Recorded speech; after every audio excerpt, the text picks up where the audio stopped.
Good evening and welcome to the program Between God and Us, a weekly program on Sankhya TV where we try to present the major issues of spirituality and everyday life.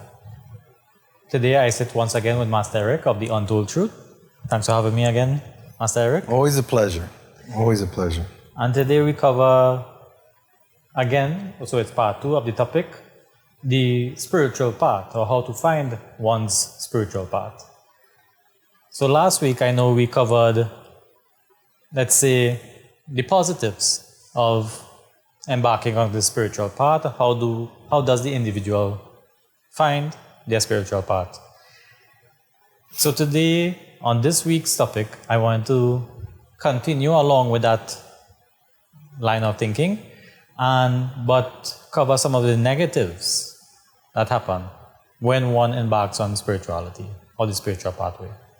Last week you mentioned that sometimes you have spiritual leaders who they are on the dark side of spirituality.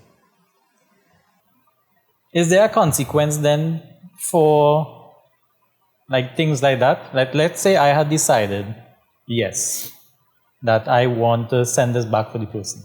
Now, I'm not intending bad, because I don't know what it is, because the pundit will just say, somebody do me something, if you want to send it back. Okay, so before I go on that question, I want to say Sitaram, Assalamu Alaikum, Sairam, and good evening, everyone. So the first thing you have to do is have the spiritual leader clarify to you, what does that mean? Right. And if he says, well, it'll go back and give them blows, well then you should automatically say, nah, I don't want to get into that. Let's just give me protection. Let's do what is necessary just to protect me. Let God deal with them. Right. You understand what I'm saying? Right. But a lot of people, they don't want that. They want to get vengeance. They've got hatred. So it's like settle the score. Yeah. It's not right. But is that in itself a sign of a bad spiritual leader? That spiritual leader those words should have never left his mouth. Right. He should always have a positive solution, not a negative solution.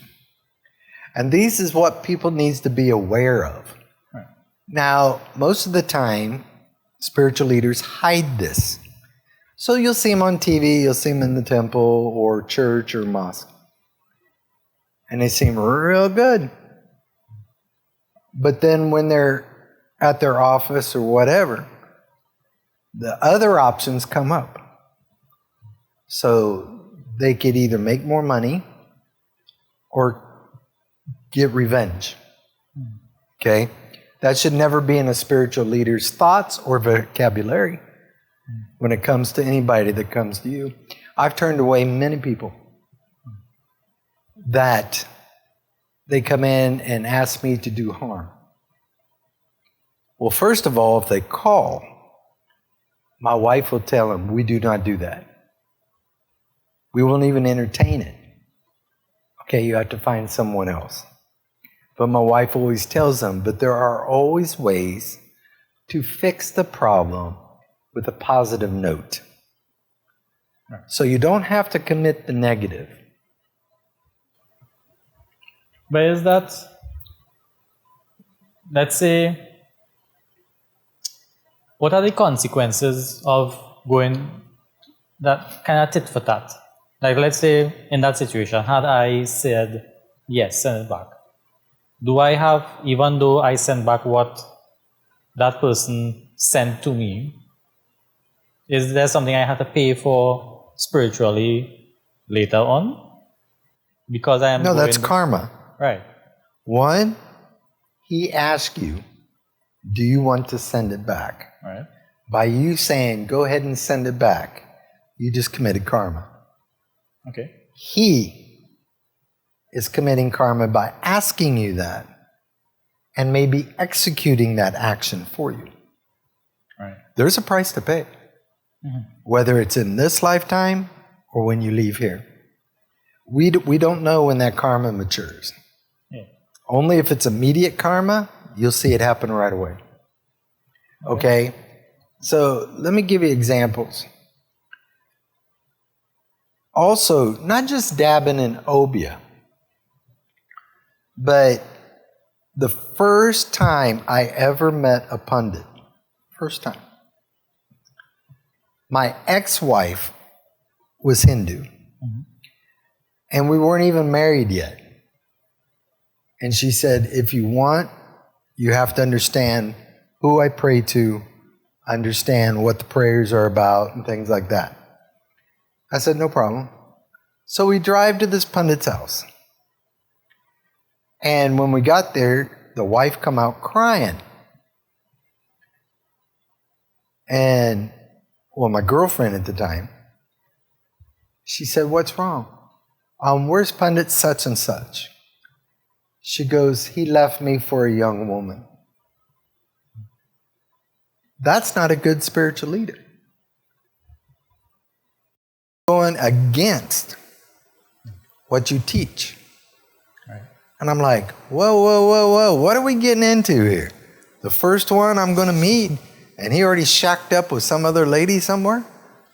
You know, and you're seeing this a lot of going out. Or they're having affairs. Even preachers. Even imams. That is going against what you stand for. So then, when you start doing negatives all the time, if God did give you a gift, He's going to take it right back. And you won't be able to do what you used to do. Yeah. Okay? There are consequences. Like I said before, I've seen pundits infatuate other men's wives or young girls within that family.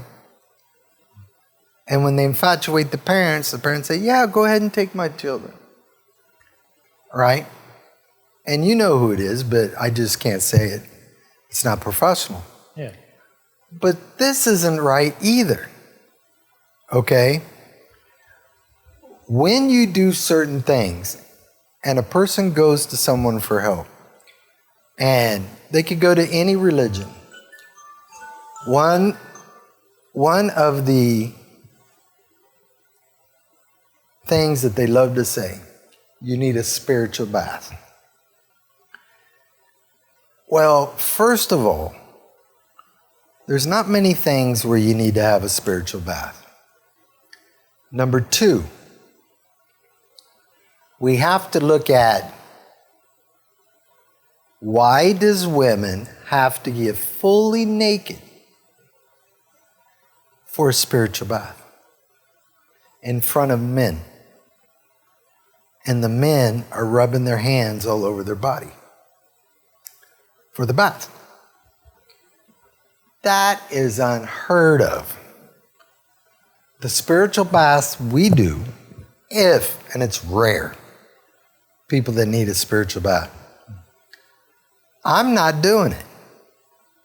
My wife and a female worker. And they tell them how to do it themselves with their own hands. You understand what I'm saying? Yeah. And they don't have to get completely naked.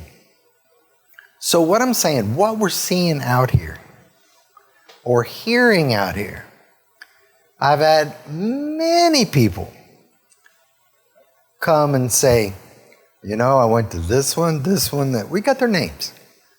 Okay? And they say I have a demon in me. And they said the only way to get the demon out is to have sex with them.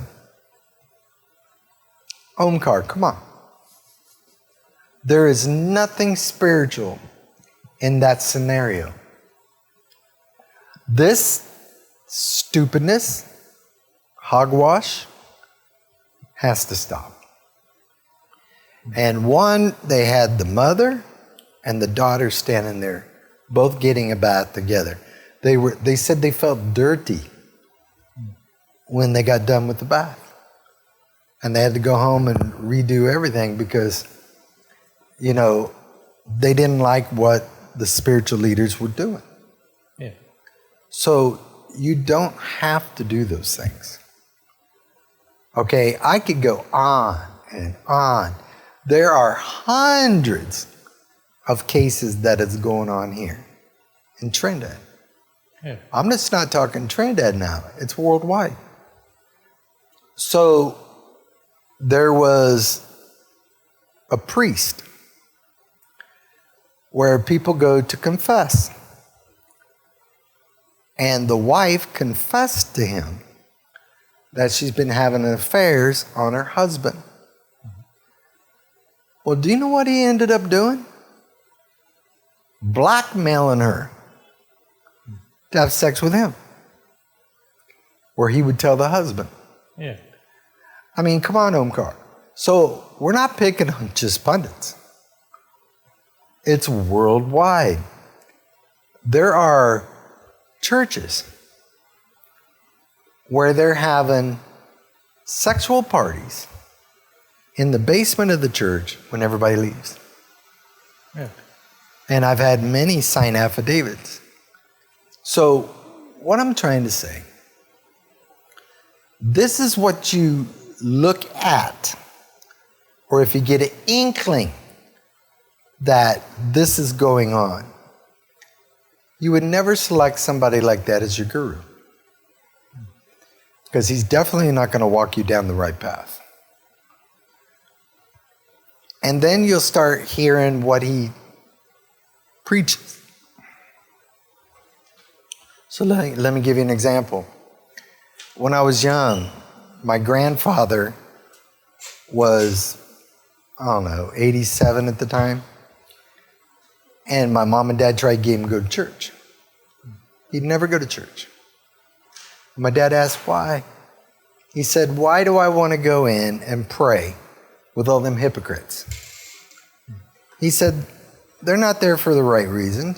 He goes in the woods by the lake and prays to God. Yeah. Now, my grandpa told my dad, if a preacher talks a lot of times on a subject, he's guilty of that subject. And my dad said, nah. Do you know that it wasn't long? Jimmy Swaggart, he passed by now. He used to preach in sermons, do not commit adultery. This is what's going to happen when you commit adultery. And he would preach it numerous times a month. He got caught committing adultery. Okay. Baker, he kept saying, bring more money to church, bring more money to church, bring more money to church. It was all about money. He got thrown in jail for tax evasion. So, was my grandpa stupid? No. So what I'm saying, there's a lot of not so good spiritual leaders. And of course, there's going to be karma to pay in what you're doing. Because when a person comes to you as a spiritual leader or a guru, and they want to be trained, and you fail at that, there are consequences. So when you start seeing all this going on, the dark side, take a step back. Take a step back. So if they're doing the dark side, how could they be clean enough, pure enough, and righteous enough to do your own prayers? Think about it. Yeah. They can't. And this is what I keep telling people. Observe. If your spiritual leader gets upset, stops the puja, which we've heard many, many, many times, and starts yelling at the Shrota because they did something wrong. It's not the Shrota's fault. Where was the training? The guidance in how to do something? So right there, him getting upset, stopping the puja, is not spiritual.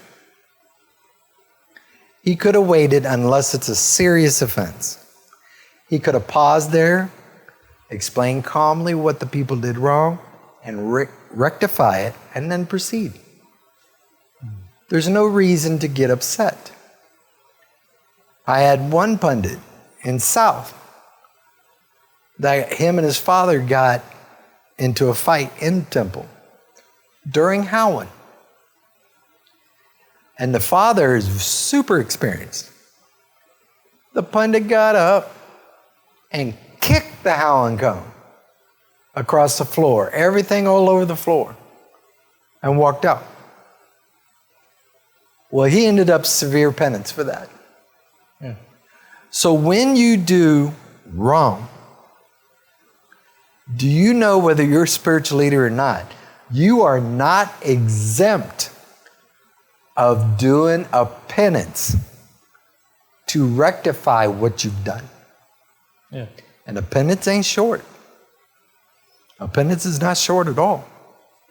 So there are things you could do to try to mend as much as you can of what you've done by doing a penance. But you still have karma to pay for. So a lot of people don't understand that when you dabble, there's consequences. There's going to be a negative action coming towards you. Yeah. Okay? What else you have? Well, I was wondering if when you have a spiritual leader like that, does beside the very nature of the person that they will be negative in a certain way, that to take advantage of the disciple. But is it something that also karmically can pass on to the disciple by them? Because I think in like people... Only if the disciple allows it. Right. He don't have to do everything. And like I told you, there's a bond between the guru and student. Right. The student also watches the guru. Right. Okay? So the first thing a student watches is what he's teaching me. Does my guru live that? Is he consistent? Mm. And if he's not, the guru, the student has to address it to the guru and ask why. Because the first thing a guru teaches you is to, one, before you even pray or anything, how do you clear your mind? How do you control your thoughts? Are you in control of your senses? You know, there's a lot of things that has to go in place before you do a penance. So, if your guru is not doing it, just like 2 shows back, we talked about parents and children. Where does the children learn what they learn? From their parents. A student's going to learn from the guru. Okay? And there's checks and balances. If the guru sees that the student is slipping to a certain extent, he addresses it right away. Not in a bad way, a calm way. And you make sure it doesn't happen again. Right? So, a guru has to always be calm. When situations come up, you don't see them get angry. You see them calm. Calmness brings solutions. Being angry, you're losing your own energy to your opponent. Okay, why would you want to waste all that energy on them? Keep that inside. Stay calm. And guess what? You're going to get through it easy. You know, And that's another program I want to do in the future. How to let go of certain situations and traumas you go through in life. Everybody says to let go, but when people come in here and say, yeah. Psychiatrist said that, my preacher said that, but they don't tell me how. So I want to go over that. So there are checks and balances between you, your student, and from the student to the guru. Okay. So then let's say, so that's on the guru side, right? Let's say me as a fresh person in a temple, most likely you'll meet the spiritual leader by going to the church or the temple, right? Or satsang. So let's say, like I am thinking about becoming a disciple or following this person. Probably following the person first, going to the temple first, then becoming a disciple. What should I look for in the environment to say, okay, this looks like a place that I can grow?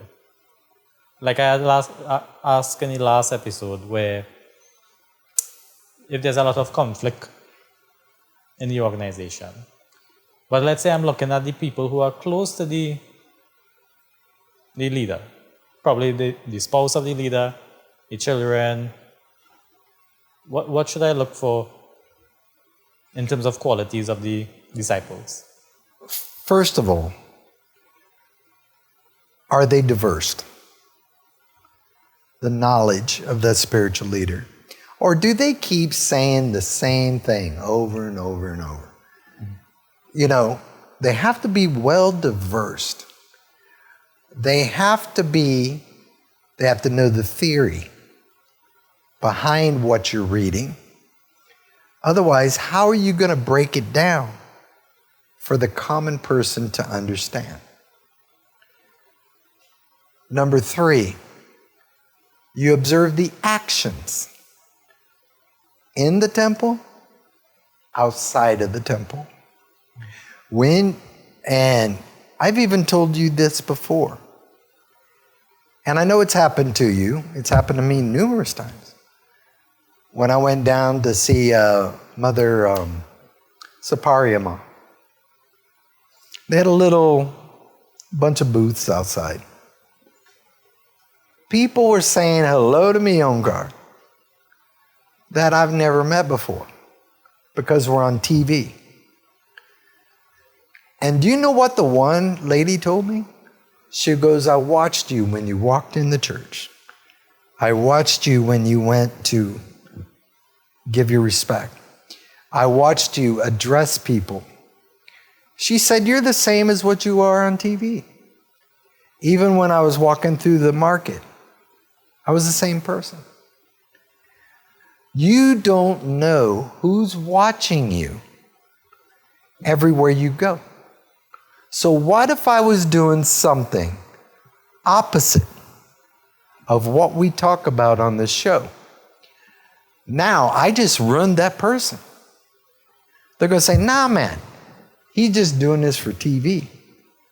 That's not who he is. I saw him do X, Y, Z.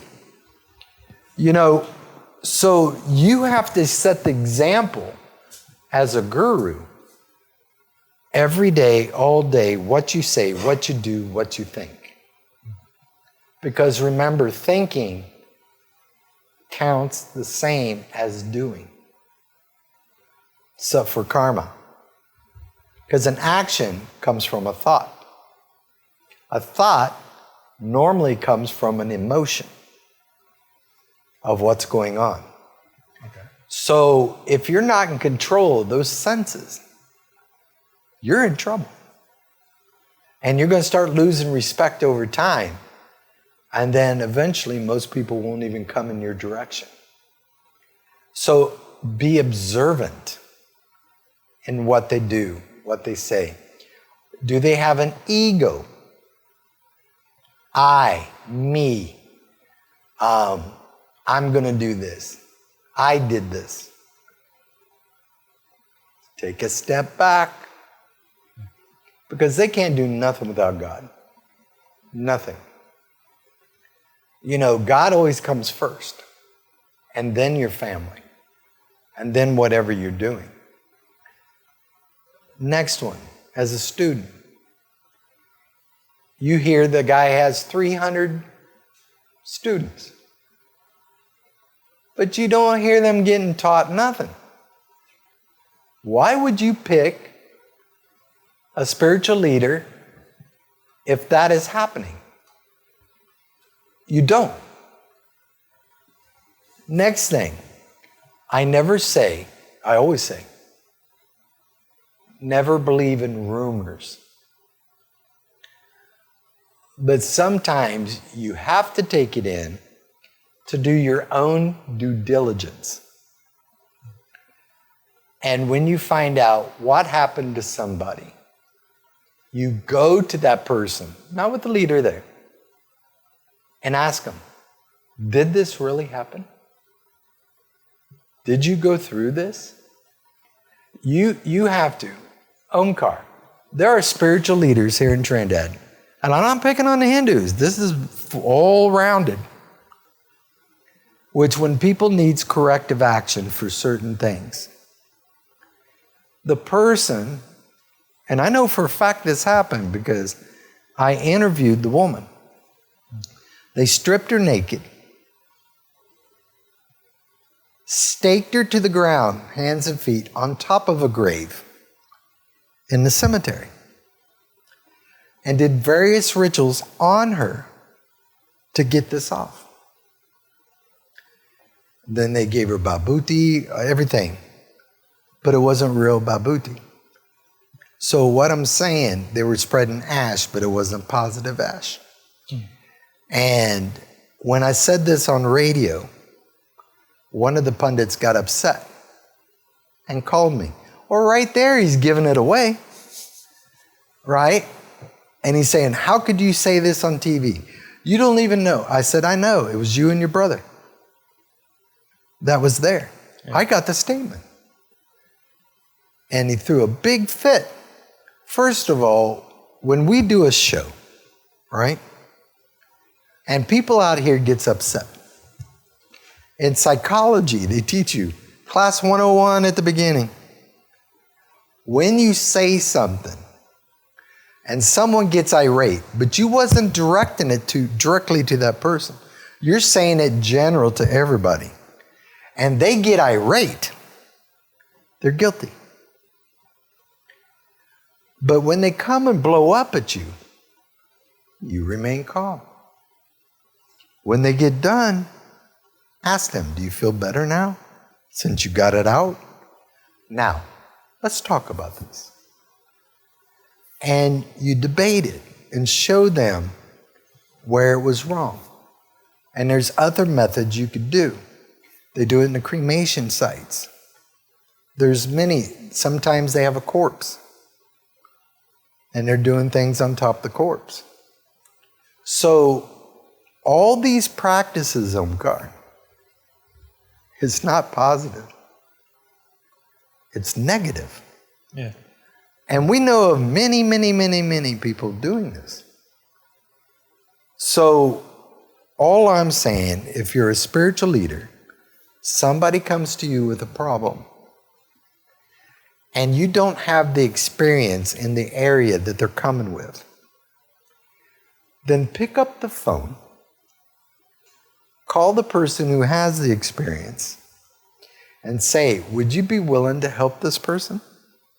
I'm going to send it. And if the spiritual leader's good, he'll say, can I come along too? So I can learn how to address this problem? This is what a spiritual leader is supposed to do. So there's a lot of negative on this island. And when you have a lot of negative, the negativity comes to the island. Mm-hmm. Like I told you before, the possession rate of children has went up 400% in the last 2 years. Why? How is it being channeled?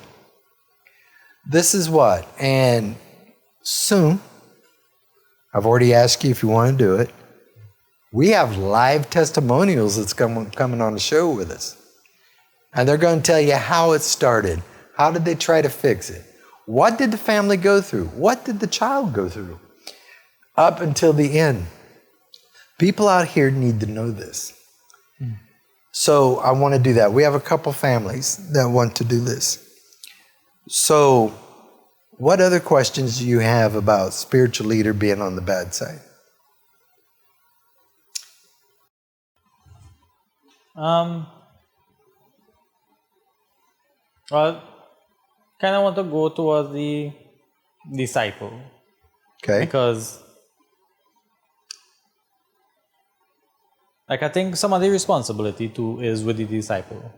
Especially in terms of choosing who you want to go to or follow or take teaching from, or you want to approach to fix problems like we mentioned.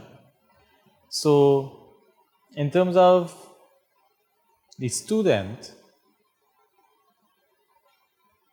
who wants to better themselves spiritually. So we're moving away from the guru. The guru. Or the spiritual leader. Yeah. In order to progress spiritually and to have positive things happen in life, what kind of person should I be initially? Or what are you looking for? Yeah, because, so for example, like with the negative spiritual leader, like some of the ones I just mentioned, and let's say I as a person go to the spiritual leader and they say, okay, you want to send this back for the person to do them harm or whatever. To me, that means that person would not progress spiritually. Nope. The spiritual leader wouldn't guide them correctly, but the person themselves, they might be vengeful. And I don't think a vengeful person might progress spiritually. So in terms of, for the people who want to progress spiritually then, and they found a good spiritual leader who's walking the right path, what qualities should I try to inculcate in myself so that I will progress spiritually? Okay, let's say for example, like I know I have a bit of a temper, I know I'm a bit lustful, or I know I am a bit greedy, like I want material gain. Like what should I have in me to move forward? First of all, you got to have the desire. Right. You got to have the will. You got to have the drive. And you got to be able to listen and take directives. Right. Being disciplined. Right? But then on the other side, the guru also evaluates the student before he accepts the student. How does he think? How does he act? What is his thought pattern? Is he calm? How does he handle situations?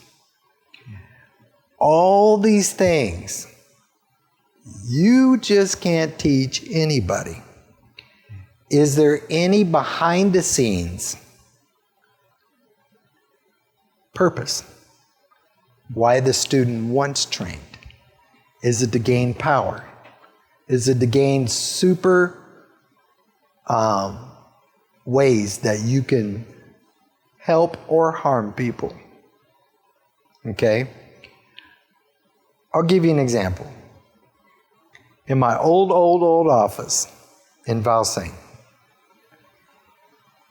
this lady, and she's popular, she came and she sat on the couch, and my wife was with me, and she said, okay, I'm here for only one thing.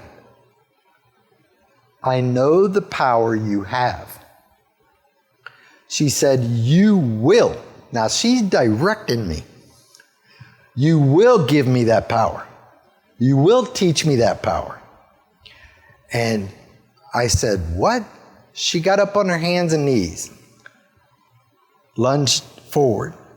I told you, you will give me that power. And I just sat there with a smile on my face. I said, you just failed the test. You don't want it. for the right reasons. She goes, you have to give me this. I said, no, I don't. I said, and like I said before, the Pope, the Prime Minister, Presidents of the United States can't tell me what to do. Only God can tell me if I still have to train you, if there's a reason, right? So what she did, she stormed out. Now, the students I had at the time, they weren't in the room, but they could hear it outside. And she went all over Trinidad bashing me that I refused to teach her. She didn't tell them why. Bowed mouthing me all over Trinidad. Well, do you think I could care less? So what happened? Her mother died. And I knew the rest of the family. So me and my wife went to the wake. Now everybody at the wake has heard how she talked to me. When I walked up to the wake, who do you think I went to first to console? Her. And I gave her a hug. And I said, no matter what's happened, if you need any help with your mother's funeral, food, drinks, whatever, you let me know. Now, most people would have avoided the woman.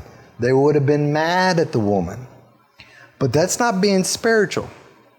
All my students saw it, her family saw it, and everybody else saw it. And then she told everybody eventually she was making it up. And what really happened. So what I'm saying, you have to be calm.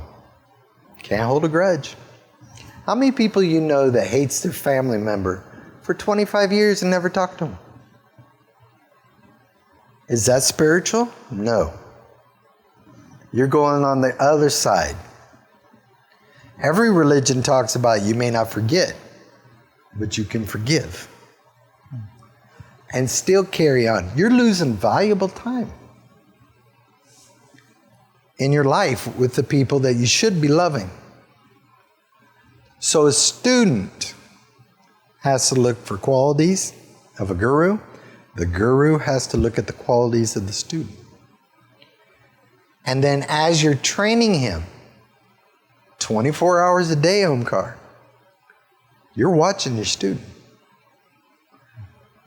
People that knows you, they see him out there. They see what they're doing. The word comes back to you. And I know for a fact the student I have now isn't walking off the path. Super serious, dedicated, devoted. Okay. Then my student asked me, he said, Master, I've got this girl I like. I know there's a lot of things I can't do. I don't want to break my penance. I said, here's what you got to do. First of all, explain to her what you're doing. Never hide what you're doing to a person that may want to love you. And I said, number two, she has to understand you can't hold hands. You can't hug her. You can't kiss her. Or you're going to break your penance. And that person did understand. And she knows there's 5 more years. Now she wants to enter her penance. So that also helps the relationship. So you have to give up a lot to try to raise yourself spiritually. Now here's one mistake everybody makes. And even the spectators that watch you do your penance, or they hear about it. They say, you've done this much penance. So you reached a certain level. Now you can get by with things. You can get by with things. You think you could do things now because you've reached this level. The higher the level that you progress, the more that is expected of you, of the deities and God. So actually, there's more restrictions on you as an individual. So if anybody out there, you hear them say that, oh, I can do this because I've done this penance, I've done this, I got siddhi over that. Walk away. Because they're not allowed to break the rules, no matter how high you go. And as soon, the other mistake that's made, as you progress up the spiritual ladder, technically, are you better than anyone else? No, I don't think so. No. If you start getting that in your mind, that you're above the other people, and they have to listen to you, respect you, he's only fooling himself. You are one and one with everybody out there. What they're going to do, and we talked about it during the one show, you cannot demand respect from your devotees or the people in the temple or other people. You have to earn that respect. Now, they might respect you because you're a pundit, but that doesn't mean they respect you enough to follow exactly what you're saying. Because you might not be getting across what makes righteous sense to people. People that listen to people who lectures. And you know some of the scriptures, but you're not fluent in it. Are they staying with the scriptures? Or are they adding a lot of extra stories within what they're trying to say? I see that all the time. There's times where my wife is watching Sankhya and everything, and they're giving the discourse. And what the pundit's saying, when I walk in the room, I said, baby, shut it off, please. I'll go up to my room, bring down the scripture that he's talking about, and read it. She said, but it's not the same. It's totally different. I said, exactly. He's adding lib. You can't do that when you teach people. It has to be one way. You know, one of my students just came in a minute ago. And watch him when I ask, do I let you slide on things? No. And when you're learning things, do I just let you go by with mistakes? No. Smallest mistakes, you point out. Exactly. That's what a guru does. But he doesn't get upset. He's saying, okay, I see where I went wrong. And he corrects it. But if I just let him go, what he's doing will not be effective. So, especially if now, what do you think would go through his mind if he found out I was doing bad? That would crush him. It would crush him. Yeah. And the first thing that comes in his mind, well, does this null and void my penance that he's been having me do? In that case, no. But once you can quantify and prove that they are doing something bad, and you stay with that guru, then it's his fault.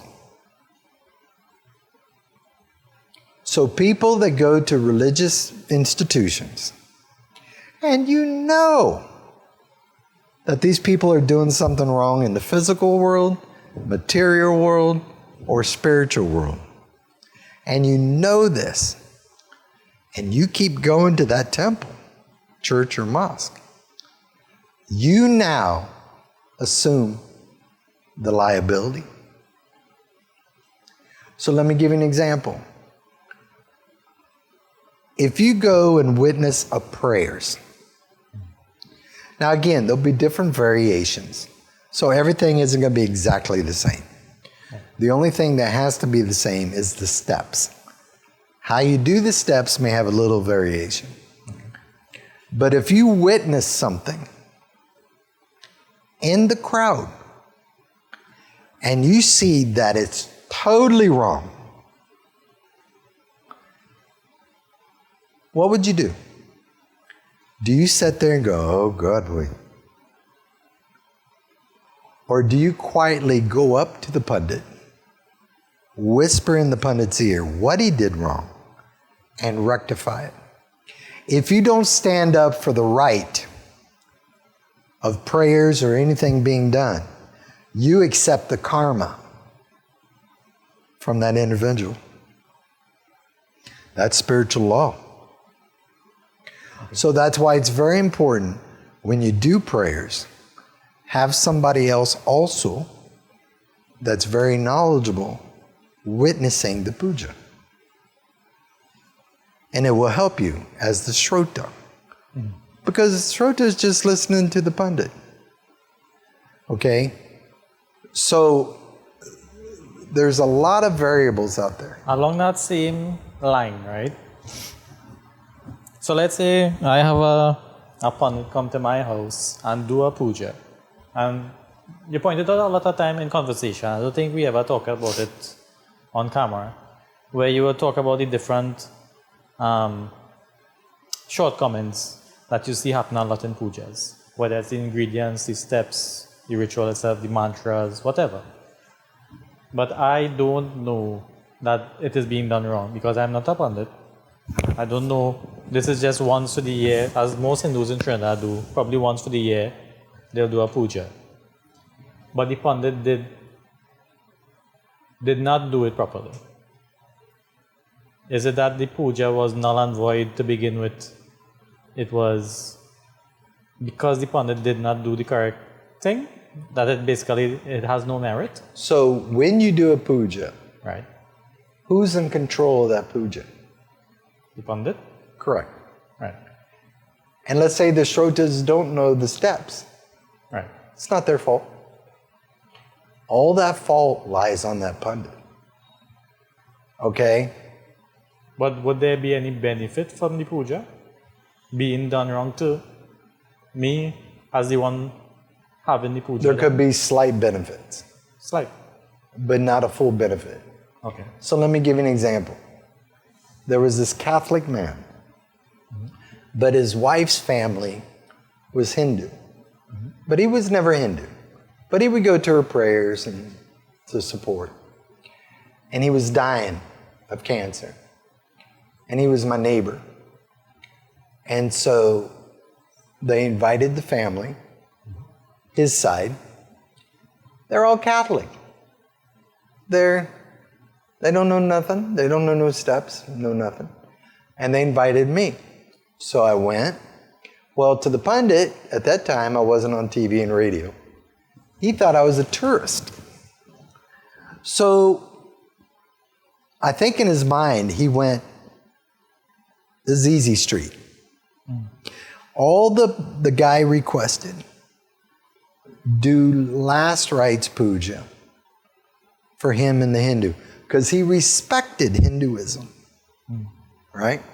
His funeral would be Catholic, but he wanted the rites to be done. That was his request. Well, when I saw he start that puja, it started upside down. Skipping steps, skipping steps. And when it come, as he's given the offerings, here come this 16-year-old girl. Tight jeans. Attractive. She come in to sit down. She's Catholic. Well, Pandit got distracted. So now Pandit said, come, Beti, come. You sit by me. And when I ask for this, you hand it to me. I'm starting to boil. Omkar. Okay? Then, when it came time for Hawan, he said, we're not going to light nothing. Too much smoke. He told the family, the bamboos out there, grab the bamboos, tie the jundi, tie the lango, and we'll do one dar for all the holes. So I spoke up and I said, Pandit, they don't know how to purify the bamboo. They don't know how to do this. And he's watching me. And he went outside, did all that. One dar.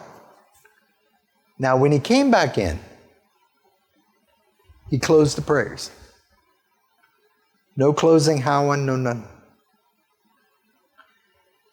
So he went to the table. They got him his food. He started eating. Everybody else said, no. We're going to eat too. I said, all you family members, you're not going to eat. You're going to go on that baby and place your forehead on that baby and ask for forgiveness of what that pundit's done. I will come tomorrow and do it properly. So, a serious thing of last rites that a person, and he died 4 days ago, later, that he's requesting, that's his serious prayers. And you should do it to your best ability. Not worrying about what somebody looks like, what they're wearing, just to kind of flirt a little bit while you're doing the... I see this a lot of times. Okay. Then I saw pundits.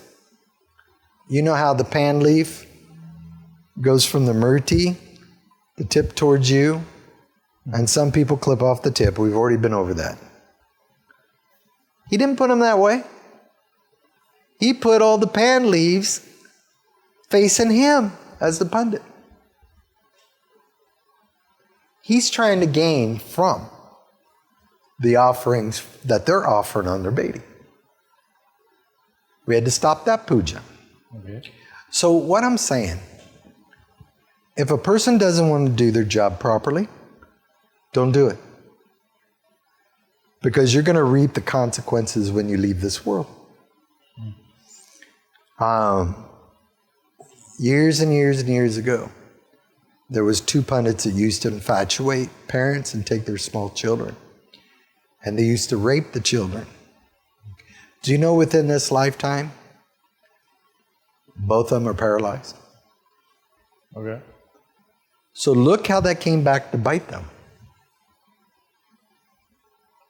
My student has saw where pundits were doing bad. But every time they did bad, they ended up sick. And now they're deathly sick. Probably won't live. Yeah. So there are consequences in what you do. What else you got? Well, it's something I wonder, right? Like as a closing question. Oh, we're over an hour here. I think we have a couple minutes because when Yeah. the phone had ring. Okay. So. This is something I wonder, is that the people the religious leaders, not just pundits, who do these kind of things, do you think that they are faithful people or they are doing it as a job? Well, it's said in the Quran for Kali Yuga that the sincerity of spiritual leaders will fade and it will become a business. So why is it that the old pundits only did 1 puja a day? Now they do 5 or 6. And they're eating salt before they go to the next one. That's not allowed. So if you're the Shrota, he coming to do your puja, first thing you're supposed to ask him, Pandit, do you have another prayers after mine? You could give him sweet rice, fruits, parasad, but you can't give him the food that has salt. So there's a lot of rules. Now you see people drink water, tea, chubby, while they're commencing the prayers. That's not allowed. It's sacrifice. When you do a puja, you go by the book. And there's rules. You know, and I don't see that being followed. So if you couldn't handle that, doing it 5 times a day, then you don't do 5. You do 3 or 4. Do you wait to give the pundit the sita?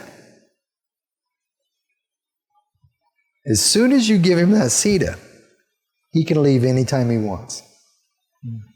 If you want to discuss things with the hold back on the sita, he can't leave. And get your questions answered. Okay. Now, a lot of them will say, nah, that's bull. That's bull. Well, start reading the ancient scriptures, not what they're reading today. Okay, there's certain things a pundit can only eat while doing a puja or after. So all of this is in the scriptures. And I think it's about time we start pulling out the scriptures. The arti. How do you arti? Man, I'm seeing people all over the place doing round the garden, round the garden, round the garden. Well, if they did that 5 times, that's only 1. What is the proper way to arti? What is the proper way to bow to a murti?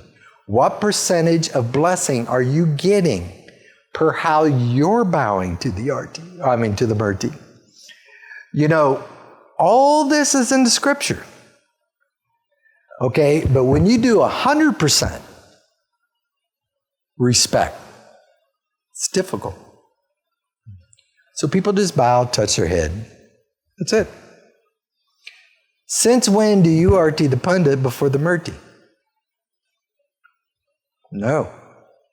Those murtis get that arti first. Then the pundit.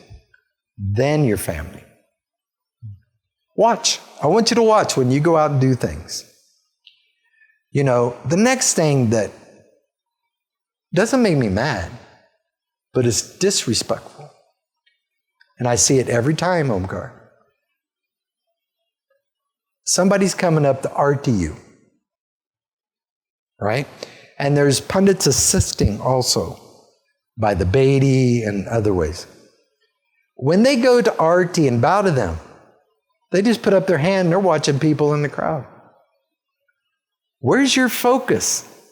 On that person. That means they're not getting no blessing. If the pundit's up front and they're arting, but his eyes is on somebody else, that's disrespect. So there's a lot of things going on that shouldn't go on. Now, since we mentioned about leather and not wearing leather going up to the murti, I've seen a lot of people stop. Yeah. Some people still do it, but they're not being corrected. And I'm going to bring on an experienced pundit soon, and he'll explain to you, not from me, why you don't wear leather in the temple. All this should be taught, right? But it's not. Okay? So, and this person has a lot of years' experience. So is there anything else, or what did you think of the program today? I think it was good.